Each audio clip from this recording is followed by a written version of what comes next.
नमस्कार दोस्तों, स्वागत है आपका। आज की दुनिया तेज है, शोर से भरी है, हर तरफ भागदौड़ है।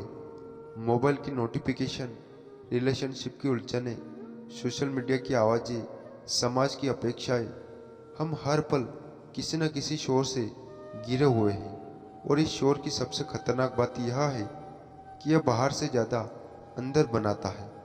एक ऐसा मानसिक शोर जो हमें यह सोचने तक नहीं देता कि हम असल में क्या चाहते हैं, कौन हैं और किस दिशा में चल रहे हैं। लेकिन हजारों साल पहले एक आदमी ने इस मानसिक शोर को पहचान लिया था। वह आदमी था गौतम बुद्ध। उन्होंने देखा कि इंसान का दुख संसार से नहीं, अपने मन से आता है। और मन के शोर को शांत करने का रास्ता केवल एक है, मौन। पर यह मौन केवल बोलने का मौन नहीं, यह भीतर के तूफान को शांत करने का मौन है। कहा जाता है कि बुद्ध महीनों तक एक पेड़ के नीचे बिल्कुल चुप रहकर बैठे रहे। दुनिया उन्हें पागल समझती थी, लेकिन वह भीतर एक नई दुनिया खोज रहे थे।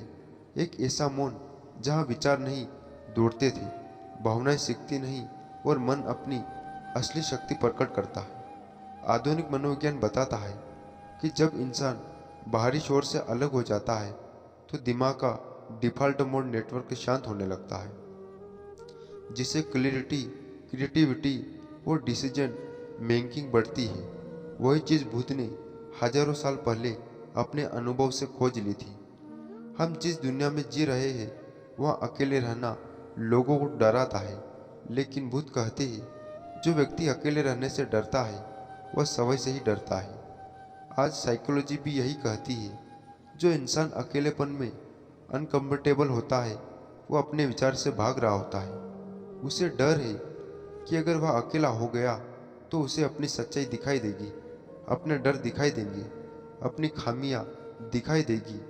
इसलिए वह भीड़ में भटकता रहता है ताकि सच्चाई का सामना ना करना पड़े।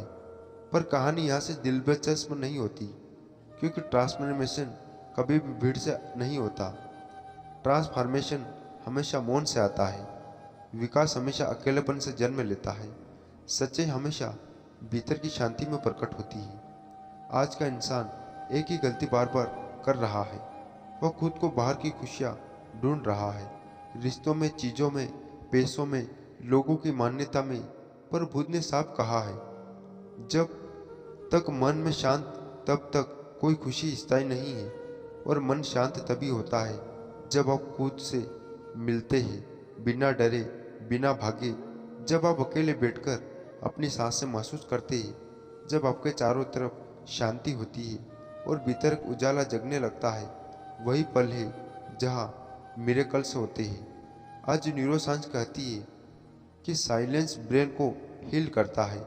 यह हमारी मेमोरी इम्प्रूव करता है, स्ट्रेस को डिवॉल्व करता है, दिमाग की वायरिंग को नई तरीके से जोड़ता है। कई रिसर्च बताती है कि दिन में सिर्फ 10 मिनट का माइंडफुल साइलेंस एंजाइटी को आधा कर देता है।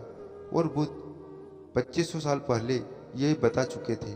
मौन से शक्ति है, मौन में सत्य है, मौन में जागृति है। कल्पना कीजिए एक ऐसा पल जब आपका मन बिल्कुल स्थिर हो, न ही कोई तनाव, ना कोई चिंता, ना कोई आवाज़, सिर्फ आपकी सांस और एक गहरी शांति। इस पल में इंसान अपने भीतर की दुनिया को देखना शुरू करता है, एक ऐसी दुनिया जिसे आपने कभी महसूस ही नहीं किया। यह वह क्षण है जब मनोविज्ञान और आध्यात्म का एक दूसरे का हाथ पकड़ते हैं।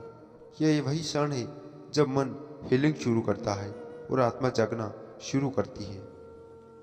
कई लोग सोचते हैं कि मौन का क्या फ़ायदा, हम देर भर क्यों चुप होते हैं। लेकिन मौन चुप बैठना नहीं, मौन एक इनर मैकेनिज्म है, एक ऐसी प्रक्रिया जो माइंड की डस्ट को हटाती है। ठीक वैसे ही जैसे किसी की शीशे पर लगी धूल उसे ढूंढना कर देती है। अगर उसे धीरे धीरे साफ किया जाए तो वही शीशा चमकने लगता है। मौन भी मन का शीशा साफ करता है। और एक बार मन साफ हो जाए तो इंसान अपनी शक्ति, अपनी क्षमता, अपनी दिशा खुद देख लेता है।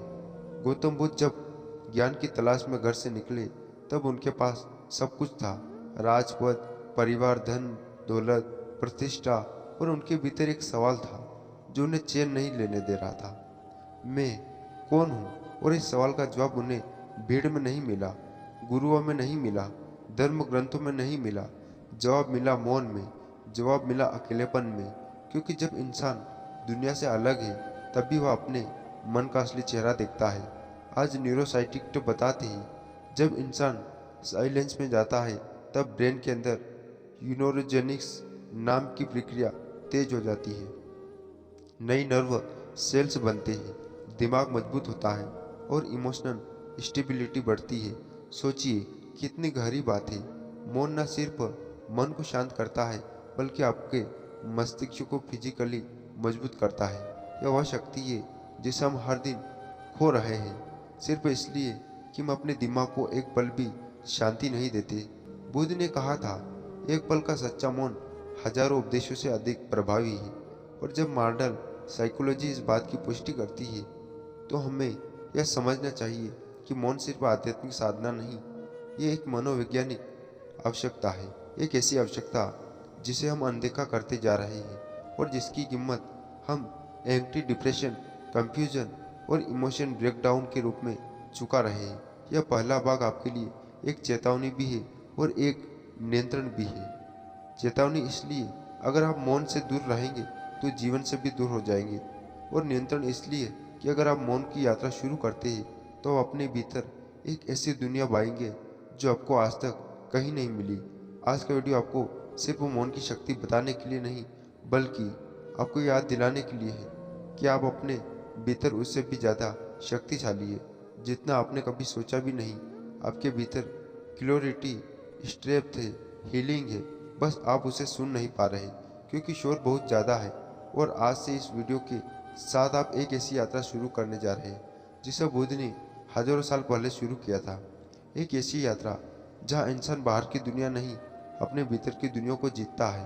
तो चलिए अब हम उस रास्ते पर कदम रखते हैं जहां मौन बोलता है और मन सुनता है, जहां एकांत भय नहीं शक्ति बनता है और जहां इंसान दुनिया नहीं खुद जीत लेता है। जब बुद्ध ने कहा था मन कोई खाली जगह नहीं, मौन सबसे गहरी समाधि, तो शायद दुनिया तैयार नहीं थी इस बात को समझने के लिए। लेकिन आज जब मॉडर्न साइकोलॉजी, न्यूरोसाइंस और माइंडफुलनेस रिसर्च ठीक उसी दिशा में इशारा कर रही है तो हमें यह एहसास होता है कि मौन सिर्फ एक आध्यात्मिक साधना नहीं बल्कि एक साइकोलॉजिकल पावर हाउस है। दूसरे भाग में हम उस दरवाजे में प्रवेश करते हैं जहाँ मौन की असली शक्ति खुलती है। वह शक्ति जो इंसान के मन, शरीर, भावनाएं और जीवन को पूरी तरह बदल देती है। मौन की शुरुआत हमेशा एक अजीब सी बेचैनी से होती है। जब आप पहली बार शांत बैठते हैं तो आपको लगेगा कि मन और ज़्यादा शोर करने लगा है। विचार दौड़ते हैं, यह क्यों हो रहा है, मैं चुप क्यों हो बैठा हूँ, क्या मैं कुछ गलत कर रहा हूँ।